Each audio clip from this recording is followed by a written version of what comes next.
أعوذ بالله من الشيطان الرجيم. بسم الله الرحمن الرحيم.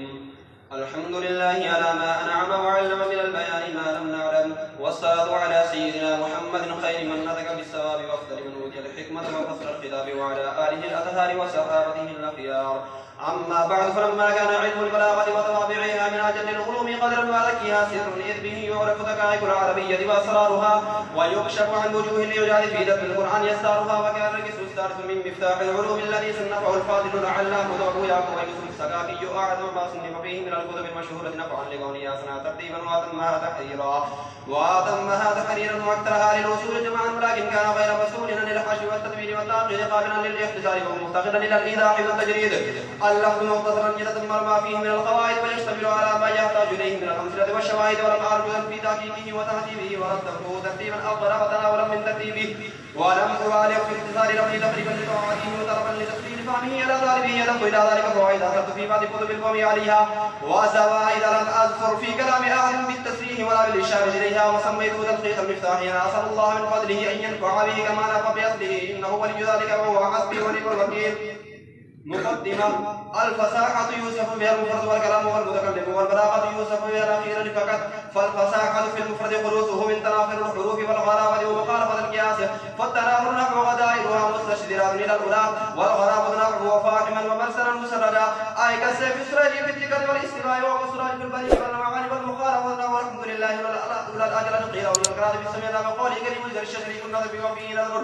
وفي الكلام خلوصه من توفي التعريف وتنافر الكلمات والتوقيت مع فسادها، فالدعاء نقول المغرب موجد وتنافر قريب وليس قرب قبل حد قبل كريم أمدحه والوراء معي، والتعقيد ولا يكون سائر الدلالة على المراد لخير للإما في النبي كقال الفرد في غار حشام ومثله من الناس إلا مبلغنا بهم به حي يقاربه أي حي يقاربه إلا مبلغنا بهم به يبوه، وإما في الانتقال فقال الآخر الشيء صدره وتدار عنه لتفرضه ويصطف عيناه الدموع لتجمدا، فإن الانتقال بالجمود العين إلى بغضها بالدموع إلى ما قاصده من السرور قيل ومن كسرة التكرار وتداول ذلك قوله سبوع لها منها عليها شواهد، وقوله حمام تجرى حامد الجندل الجعي، وفيه نظر وفي المتكلم ملكة يقتدر بها على التعبير عن المقصود بلفظ فصيح، والبلاغة في الكلام مطابقته لمقتضى الحال مع أفضاله وهو مختلف بين مقامة الكلام المتفاوتة فمقام كل من الترجيح والإدراك والتقديم والذكر يبين مقام خلاف ومقام الفصل، ومقام الفصل يبين مقام الوصل، ومقام الإيجاز يبين مقام خلافه،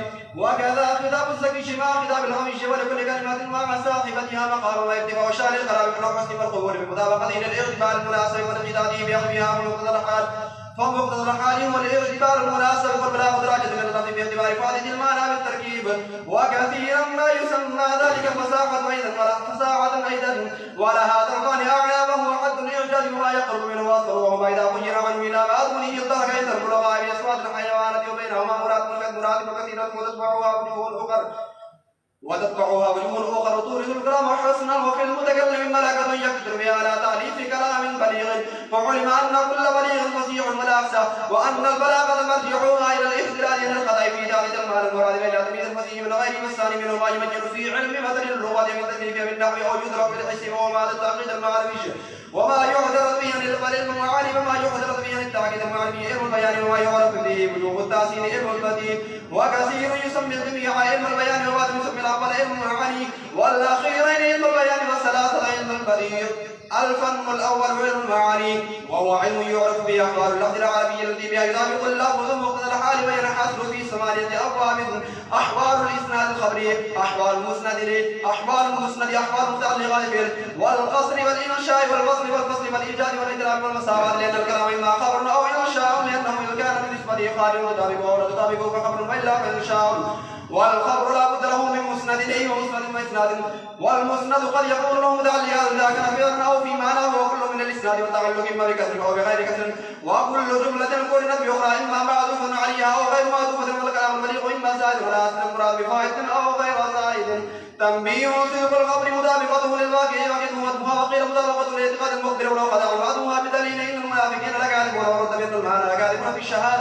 في الشهادة أو في تسمية الإمام المشهود به في ذهبهم. الجائز مطابقته والاعتقاد بأنها معه وغيرها ليس بصدق ولكن بدليل افتراء الله كاذبا أم به جنة، لأن المراد بالثاني غير الكذب لأنه كذبه وغير الصدق لأنهم لم يعتقدوا، ورد بأن المعنى أم لم يفتر فعبر عنه الجنة لأن المجنون لا إفطار له. أحبار الإسناد الخبري لا شك أن كسر المخبر بخبر فاضل المخالف من حكمه وكان هو عالم به وسيم الأول فاضل الخبر والثاني لازمها وقد ينزل العالم بهما أنزل الجاهل لعدم جريه على موجب العلم فينبغي أن يقتصر من التركيب على قدر الحاجة من كان خالي الزين من الحكم والتردد فيه وصوريا وكتاب الحكم وإن كان منكرا وجب توكيده بحسب إنكار ما قال الله تعالى حكاية عن موسى عليه السلام إذ كذبوا في المرة الأولى إن إليكم مرسلون وفي الثانية ربنا يعلم إن إليكم مرسلون ويسمى الدرب الأول ابتدائيا والثاني دربيا والثالث إنكاريا ويسمى إخراج الكلام إليها إخراجا على مقتضى الظاهر وإذ ما يخرج على خلافه فيجعل غير السائل كالسائل إذا قدم إليه ما يروح له بالخبر فيستشرفون استشراف الطالب المتردد نحو ولا تخاطبني في الذين ظلموا إنهم مغرقون وغير المنكر كالمنكر إذا لاح عليه شيء من ما رد الإنكار لا ولا أشتكون عالم رمحه إن بني أمك فيهم رماح والمنكر كغير المنكر إذا كان معه ما يلتم له تتناقض ولا ريب فيه وهكذا اعتبارات نفي ثم الإسناد حقيقة عقلية وهي إسناد الفعل ومعناه إلى ما هو له عند المتكلم في الظاهر كقول المؤمن انبط الله البقر وقول الجاهل انبط النبي البقر وقولك جاء آسية وأنت تعلم أنه لم يجي منه مجاز عقلي وهو إسناده إلى ملابس أنه غير ما هو له بدعوة ملابسات شتى يلابس الفاعل والمفعول به والمصدر والزمان والمكان والسبب فإسناده إلى الفاعل والمفعول به إذا مبني له حقيقة كما مر إلى غير ما للملابسة مجاز كقوله معيشة راجية وسير مفعل وشر شهر ونهار سان ونهر جار وبنر الأمير المدينة وقولنا بدعمر يخرج نحو ما من قول الجاهل ولهذا لم يحمل نحو قوله شر أشار الصغير وكما أشار الصغير والكبير كان الغداء يمر الشير المجال ما لم يعلم أو يظن أن قائله لم يعتمد الزائله كما استدل على أن إسناد غير في قول لم يشير ميّن عنه بعد عنه كل الجد الليالي أبدعي أو أسرعي ومجاز بقول يقيم وابنه قيل الله للشمس وطلوعي وأقسامهم أربعة لأن دربه إما حقيقتان نحو متلبي ولا بقلا وجالا نحو أحيا الأرض شباب الزمان أو يطلبان نحو أنبت البقر شباب الزمان واحد أحيا الأرض ربيعه وفي القرآن كثير وإذا تليت عليهم آياته زادتهم إيمانا يذبح أبناءهم ينزع عنهم لباسهما يوما يجعل الولدان شيبا أخرجت الأرض أثقالها وغير مقتسم بالخبر فليجري في الإنشاء فليجري في الإنشاء نحو يا هامان وللإسرحاء ولا بد له من الكريمة للفظ كما مر له ما نبيذ كاستحالة كامل المسند بالمذكور أكرا كقولك محبتك جاءت بإليك أواد له حاتم الأمير الجند وصدوره الموحد في مثل شعر صغير ومعرفة حقيقته ما ظاهرة كما في قوله تعالى فما ربحت تجارتهم ما ربحوا في تجارتهم وإما خفير كما في قولك سرتني رؤيتك ويسرني الله عند رؤيتك وقوله شعر يزيدك وجهه حسنا إذا ما زدته نذرا أي يزيدك الله حسنا في وجهه وأنكره السكاكي ذاهبا إلى أن ما مر ونحوه استعارة بالكناية لأن المراد بالثاني غير الكذب لأنه كثير وغير الكثير لأنه لم يعتبره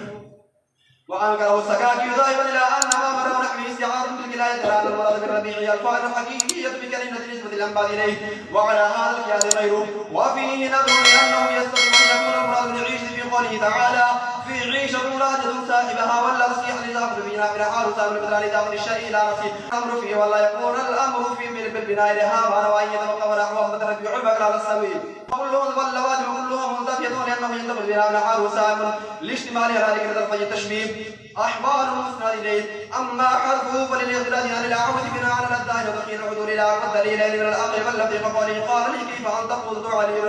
أو اختبار ربه السامع عند الكريمة يوم ترتبه أو إيهام صوته عن لسانك أو عكسه أو تعتني وكارثة الحادث وتعينها بالدعاء التعين أو نحو ذلك أما ذكره فلكونه الأسلام بالاحتياط لذوي التابعين على الكريمة بتنبيه على غباوة السامع وزيادة الإله والتكرير أو زيادة الإيضاح والتكرير وإظهار تعليمه وإحانته والتبرك بذكره مثل ذلك ومثل الكلام حيث الاستقاء مطلوب النحو عصايا وأما تعريفه بالإثمار لأنه كان للتقلب من الخطاب والغيبة وأصل الخطاب لمعين وقد يدرك إلى غيره ليحكم كل مخاطب النحو ولو ترى المجرمون ناكسوا رؤوسهم عند ربهم إذا ناداهم في الظهور فلا يختص به مخاطب بالعربية لإحضاره لعله في ذهن السامعين في دين السامعين بلزام مثل المقتدى وقل هو الله أحد أو تعليم أو جناية أو إهانة أو جناية أو إيهام استئذانه أو بالتبرك به أو نحو ذلك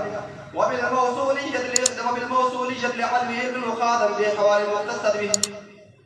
بأحوال المختصة به سوى الذي كقولك الذي معنى أمس وكان معنى أمس كقولك الذي كان معنى الذي كان الذي كان معنا أمس رجل عالم أو استهجان التسريح أو زيادة التكرير نحو هذا الذي يذكر آلهتكم أو هذا الذي يذكر آلهتكم أو التفخيم نحو غشهم من الجبل ما غشهم أو التنبيه المخاطب إلى الخداع نحو قول شرك إن الذين ترونهم إخوانكم يشفي غليل صدورهم أن تسرعوا أو الإيمان إلى وجه بناء الخبر نحو إن الذين يستكبرون عن عبادتي سيدخلون جهنم داخرين ثم إنه ربما يجعل ذريا إلى التعريض بالتعظيم لشانه نحو شير إن الذي سبق السماء ونال بيتا دعائمه أعز وأطول وشان غيره نحو الذين كذبوا شعيبا كانوا هم الخاسرين وبالإشارة لتميزه أكمل تميز نحو هذا مستقرفة في محاسنه أو التعريض بغضابة السام أو التعريض بغضابة السام نحو كقوله شير أولئك آبائي فجئني بمثل إذا جمعتنا يا جرير المجابع بيان حاله في القرب بالبعد بالتمسد أو كقولك هذا أو ذلك أو ذاك أيضا أو تحكيره بالقرب نحو هذا الذي يذكر آلهتكم أو تعظيمه بالبعد نحو ألف لام ميم ذلك الكتاب أو تحكيره كما يقال ذلك اللعين فعل كذا أو التنبيه عند تعقيب المشار إليه بأوصاف على أنه جدير بما يرد بعضهم من أدرياء نحو أولئك على هدى من ربهم أولئك هم المفلحون وما توفيقي إلا بالله.